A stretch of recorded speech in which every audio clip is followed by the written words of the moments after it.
السلام علیکم۔ آج بدھ ہے، جولائی کی 20 تاریخ۔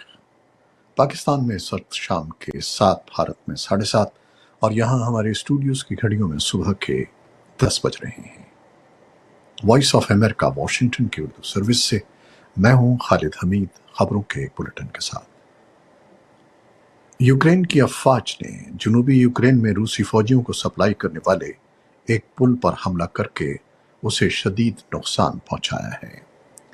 روس کے زیر کنٹرول جنوبی خیرسن علاقے کے لیے ماسکو کی حمایت یافتہ عارضی انتظامیہ کے نائب سربراہ کیرل اسٹراموسلاف نے یہ اطلاع دیتے ہوئے بتایا کہ یوکرین کی فوج نے بدھ کو دریائے دنیپرو کو عبور کرنے والے اینتونیوس کی پل کو میزائلوں سے نشانہ بنایا۔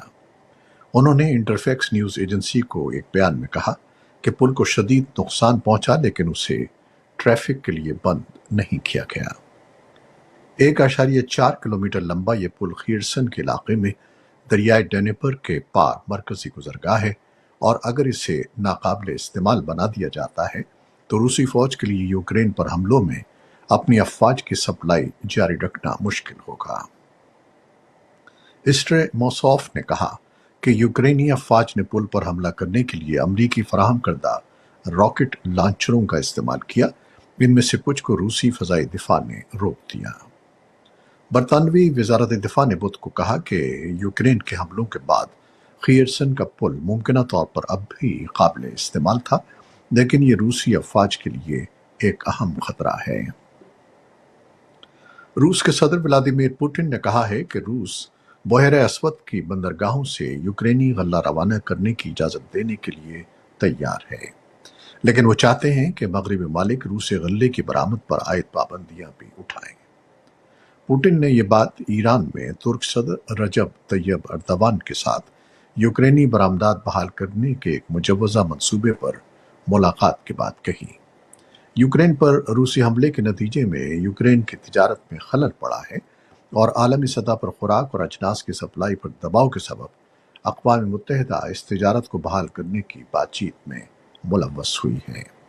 اقوام متحدہ کے سیکرٹری جنرل کے ترجمان فرحان حق نے رائٹر کو بتایا کہ سیکرٹری جنرل کو امید ہے کہ اس بارے میں معاہدہ ہو سکتا ہے۔ امریکا کی ڈیموکریٹک قانون ساز الہان عمر سمیت 17 ارکان کو اسقاط حمل کے سپریم کورٹ کے فیصلے کے خلاف احتجاج کرنے پر گرفتار کر لیا گیا ہے۔ خواتین کے اسقاط حمل سے متعلق سپریم کورٹ کے حالیہ فیصلے کے خلاف امریکہ بھر میں مظاہروں کا سلسلہ جاری ہے، اور ان مظاہروں میں ڈیموکریٹک پارٹی کے حامی پیش ہیں۔ کیپٹل پولیس کے مطابق سپریم کورٹ کے باہر ہجوم اکٹھا کرنے، رکاوٹیں کھڑی کرنے اور لوگوں کو مشکلات میں مبتلا کرنے کے الزام میں مجموعی طور پر 35 افراد کو گرفتار کیا گیا، جن میں کانگریس کے 17 ارکان بھی شامل ہیں۔ مظاہرین کی جانب سے یہ احتجاج سپریم کورٹ کے 3 ہفتے قبل کے اس فیصلے کے تناظر میں کیا جا رہا تھا جس میں اعلیٰ عدالت نے اسقاط حمل کے حق سے متعلق 1973 میں دیے گئے اپنے ہی ایک فیصلے کو کالعدم قرار دے دیا تھا۔ سپریم کورٹ کے باہر احتجاج کے دوران گرفتار ہونے والی کانگریس کے رکن الہان عمر نے ایک ٹویٹ میں کہا کہ آج مجھے اس وقت گرفتار کیا گیا جب میں کانگریس کے اپنے ساتھی ارکان کے ہمراہ سپریم کورٹ کے باہر سول نافرمانی کے ایک مظاہرے میں شریک تھی۔ انہوں نے مزید کہا کہ خواتین کی صحت کے حقوق پر حملے اور اس کے خلاف آواز اٹھانے کے لیے میرے اختیار میں جو کچھ ہوگا میں وہ سب کروں گی۔ یوکرین کی خاتون اول لینا زیلنسکا نے امریکی خاتون اول جل بائیڈن اور منگل کو صدر بائیڈن سے وائٹ ہاؤس میں ملاقات کی۔ صدر جو بائیڈن بھی زیلنسکا کے استقبال کے لیے ساؤتھ لان میں موجود تھے۔ یوکرین کی حکومت اور اس کے عوام کے لیے وائٹ ہاؤس کے مطابق خاتون اول نے امریکا کی مسلسل حمایت پر تبادلہ خیال کیا۔ یوکرین کی خاتون اول نے پیر کو واشنگٹن میں امریکی وزیر خارجہ اینٹنی بلنکن سے بھی ملاقات کی تھی۔ خبر رساں ادارے اے پی نے بتایا ہے کہ برطانیہ میں مہنگائی اور افراط زر گزشتہ 40 برس کی بلند ترین سطح پر پہنچ گیا ہے۔ اعداد و شمار کے ادارے نے بدھ کو بتایا کہ صارفین کے لیے قیمتوں میں جون تک 9.4% اضافہ ہوا ہے۔ یہ شرح 1982 کے بعد بلند ترین ہے، جب افراط زر 11% تھا۔ یوکرین میں روس کی جنگ نے ایسے میں دنیا بھر میں خوراک اور توانائی کی قیمتوں میں اضافہ کیا ہے، جبکہ تیل، قدرتی گیس اور خوردنی تیل کی سپلائی میں خلل پڑا ہے۔ امریکہ کے صدر جو بائیڈن نے اعلان کیا ہے کہ امریکہ دسمبر میں واشنگٹن میں ہونے والی ایک اہم سربراہی کانفرنس کے لیے افریقی بر اعظم بھر کے رہنماؤں کو اکٹھا کرے گا، جس میں خوراک کی حفاظت سے لے کر موسمیاتی تبدیلیوں کو درپیش چیلنجوں پر بات کی جائے گی۔ بائیڈن نے ایک بیان میں کہا کہ یہ سربراہی اجلاس افریقہ کے لیے امریکہ کی پائیدار وابستگی کو ظاہر کرے گا اور امریکہ افریقہ کے تعلقات کی اہمیت اور مشترکہ عالمی ترجیحات پر بڑھتے ہوئے تعاون کو اجاگر کرے گا۔ مہینوں کے اندر گیس کی طلب کو کم کرنے کے لیے یورپی یونین ہنگامی منصوبے مرتب کرے گی، جس میں ممالک کو خبردار کیا جائے گا کہ اگر روس کی جانب سے گیس کی ترسیل بند کر دی جاتی ہے تو انہیں سردیوں میں ایندھن کے لیے دقت کا سامنا ہوگا۔ یورپ موسم سرما آنے سے پہلے اپنے گیس کے ذخیرے کو بھرنے اور سپلائی بفر بنانے میں مصروف ہے، تاکہ اگر روس کے ساتھ جنگ میں یوکرین کی یورپی حمایت کے بدلے ماسکو رسد پر مزید پابندی لگاتا ہے تو وہ تیار ہو۔ روس کے گیس پروم نے پہلے ہی یورپی یونین کی کچھ ریاستوں کو ترسیل روک دی ہے۔ رائٹرز کے مطابق یورپی یونین کا منصوبہ یورپی ملکوں کو اگلے 8 ماہ کے دوران اپنی گیس کی طلب کو کم کرنے کے لیے رضاکارانہ ہدف تجویز کرے گا، جسے سپلائی ایمرجنسی میں قانونی طور پر پابند بنایا جا سکتا ہے۔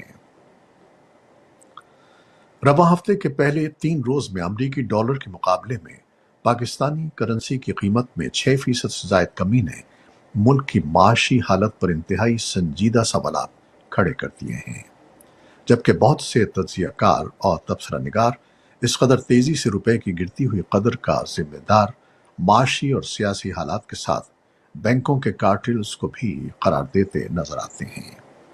ان کے خیال میں اس سلسلے میں اسٹیٹ بینک کے غیر مؤثر ریگولیٹر کے کردار کے باعث مارکیٹ کی طے کردہ قیمت کا خیال غلط ثابت کیا ہے۔ پاکستان کے سب سے بڑے صوبے پنجاب میں ہونے والے ضمنی انتخابات میں کامیابی کے بعد پاکستان تحریک انصاف حکومت بنانے کے لیے فیورٹ سمجھی جا رہی ہے۔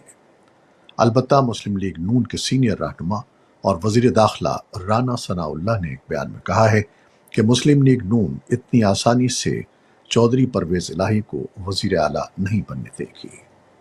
رانا ثناء اللہ کے اس بیان پر تحریک انصاف اور مسلم لیگ قاف نے سخت رد عمل دیتے ہوئے شفاف انتخابات کے لیے عدالت سے رجوع کیا ہے۔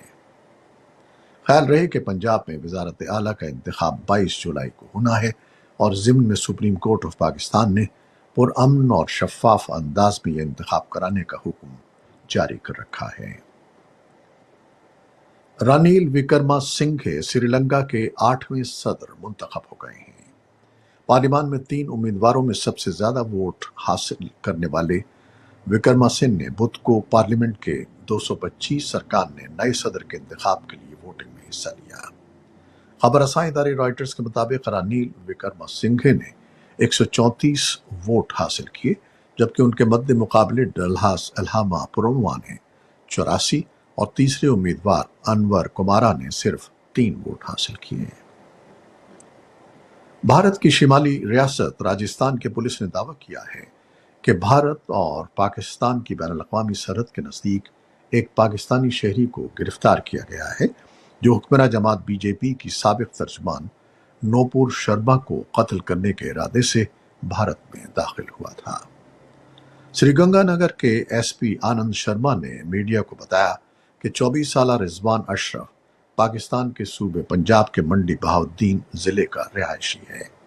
اسے بارڈر سیکیورٹی فورس نے 16 اور 17 جولائی کی درمیانی شب سری گنگا نگر سیکٹر میں سرحد کے قریب پکڑا تھا۔